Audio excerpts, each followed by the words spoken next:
What is the exact moment you realized that what your family called love and protection your entire life was actually something else, and that naming it correctly changed everything?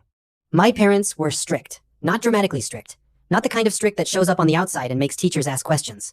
Just the kind of strict that fills every room quietly, a permanent understanding that stepping outside the rules would cost you something you couldn't afford to lose.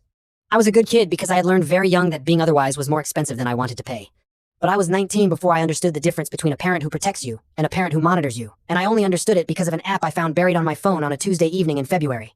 It was labeled like a system utility, the kind of thing you scroll past without thinking, but I opened it. It had been running for 2 years and 4 months. Every text message, every call log, every location ping, forwarded in real time to my mother's tablet. I sat on my bedroom floor for a long time before I moved again. Yeah, it gets worse.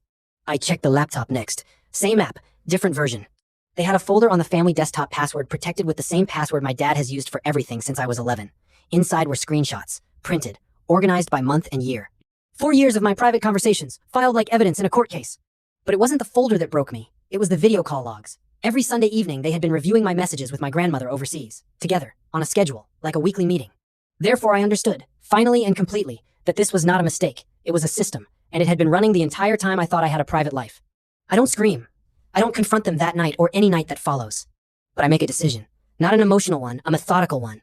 I spend 2 weeks moving money into a bank account they don't know exists. I find an apartment. I get a new SIM card. I change every password, every recovery email, every login on every device they had ever touched. I tell no one, not a single person. The morning I leave, I put one handwritten letter on the kitchen table. I close the front door quietly behind me the way you close a door when you don't want the closing to feel like a declaration. The letter said, I love you both.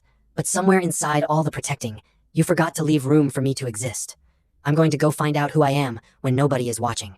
Please don't call until I reach out first. They called anyway.